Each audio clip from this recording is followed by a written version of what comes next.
ગઈકાલે સરસવની ગ્રામ પંચાયતના ખાતમુહૂર્ત પ્રસંગે ધારાસભ્યશ્રી દ્વારા જે શબ્દનો પ્રયોગ કરવામાં આવ્યો છે એ શબ્દને સખત શબ્દોમાં વખોડી અને એટલું જ કહીશું કે 2017 થી 2022માં પાદરા વિધાનસભાના મત વિસ્તારમાં 500 કરોડથી વધારાના કામો જેવા કે પાદરા જંબુસર 4 લેન, પાણી પુરવઠા જૂથ યોજના, પાદરા શહેરમાં ગેસની યોજના, નેડિયા રસ્તાઓ, આવા અનેક ઘણા કામો કર્યા જ છે।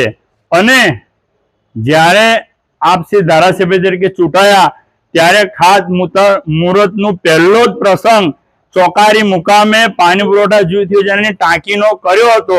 એ પ્રોગ્રામમાં અમે જસપાલસિંહ ધારાસભ્ય બધા જ હાથે મળી અને એક સૌનો સાથ ને સૌનો વિકાસ ને સૂત્ર સાર્થક કરી અને પહેલું ખાતમુહૂર્તની શરૂઆત પાદરા તાલુકામાં કરી હતી।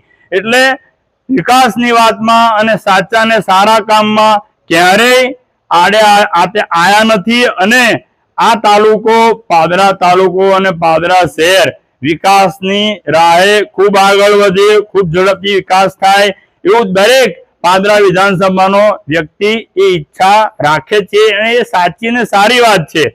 રહી વાત શબ્દોનો પ્રયોગ કરવાની, તો આપ શિક્ષિત હોવા છતાં પણ જે શબ્દોનો પ્રયોગ કર્યો છે અને સોશિયલ મીડિયાના માધ્યમથી પણ આપે વાત કરી છે, તો આ જ સોશિયલ મીડિયાના કેટલાય મિત્રો કાયમ આપની પોસ્ટ મૂકતા હોય છે, તેમને પણ શું આપ આ જ ભાષામાં વાત કરશો? એટલે ચૂંટાયેલા પ્રતિનિધિએ ક્યાંય કોઈ એવી વાત ના કરવી જોઈએ કે કોઈ પણ પક્ષ હોય કે કોઈ પણ વ્યક્તિ હોય એનું માન સન્માન ગવાય। પાદરા તાલુકામાં વિકાસની જો વાતો હોય અને ખરેખર શિક્ષણ અને આરોગ્ય બહુ જરૂરિયાત વાળા પ્રશ્ન છે।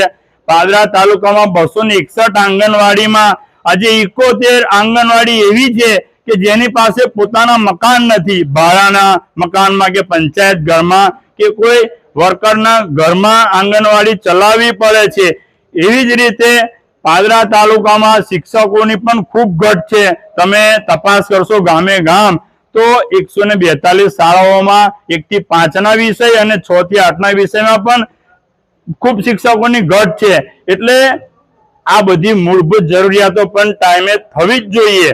અમે એવું નથી કહેતા કે તમારી સરકાર છે અને તમે રજૂઆત નથી કરતા, પરંતુ આ ઘટ ક્યારે પૂરી થાય, આ આંગણવાડી ક્યારે નવી બને, આ પંચાયત ઘરો જે ચાલી રહ્યા છે એમાં 5 પંચાયતો ના જે કામ છે એ જિલ્લા પંચાયત રીતિ અંક સ્ટેમ્પ ડ્યુટીની ગ્રાન્ટમાં છે અને દરેક ચૂંટાયેલો પ્રતિનિધિ એના પોતાના વિસ્તારના વિકાસના કામ કરવાની એની મૂળભૂત જવાબદારી છે। એ જવાબદારીથી ક્યારેય ના છટકી શકે, પરંતુ જ્યારે આવા શબ્દોનો પ્રયોગ કરવામાં આવે એ ચૂંટાયેલા પ્રતિનિધિ એક પ્રથમ નાગરિક તરફથી એ ખૂબ નિંદનીય વાત છે।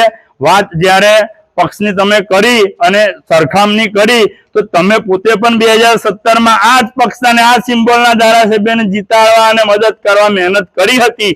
તો આવા પ્રયોગ, આવા શબ્દ ક્યાંય ના થાય। રાજકારણમાં દરેકને માન સન્માન આપવું એ અમારી બી જવાબદારી છે, એવી તમારી પણ હોય। અમે તો એ વિચારધારાના છે કે જે ચૂંટાયા છે, જે પ્રતિનિધિ છે એને સન્માન તરીકે જોવું, એને સન્માન આપવું।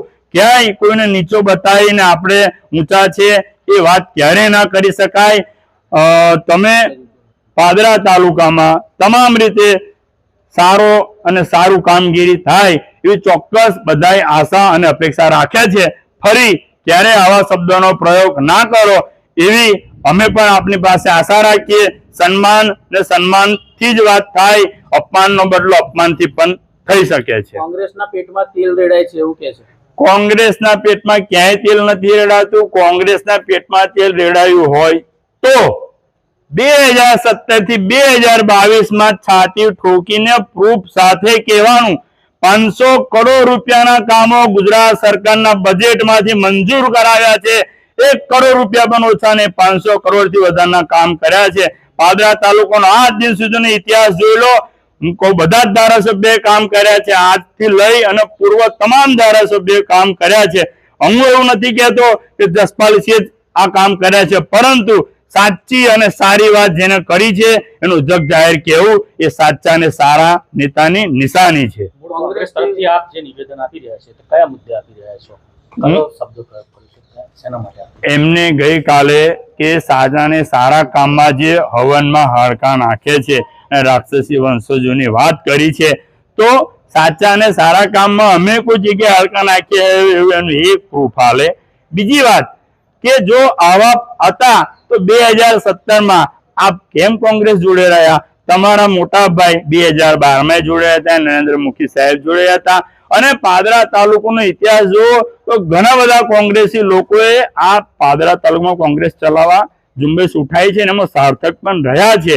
એટલે બોલવાની ભાષાની મર્યાદા દરેકની હોવી જરૂરી છે. તાલુકા પંચાયત, જિલ્લા પંચાયતની ચૂંટણીઓ આવે છે, લાગે છે એના લીધે હવે ગરમાવો આવી ગયો છે?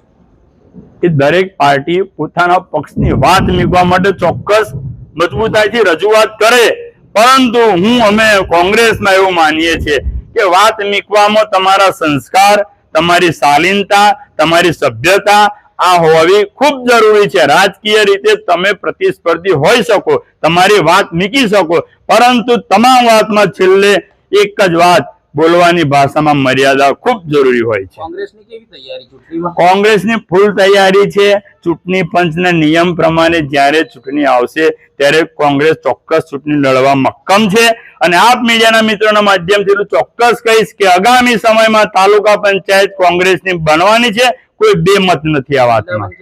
જિલ્લા પંચાયતમાં પણ અમારી મહેનત છે અને એ દિશામાં અમે આગળ વધીશું.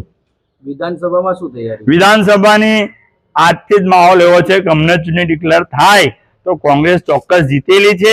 એમાં અમારા નેતા જસપાલસિંહ છે અને જસપાલસિંહની રાહબર હેઠળ આગામી વિધાનસભા ચોક્કસ જીતવાના છે.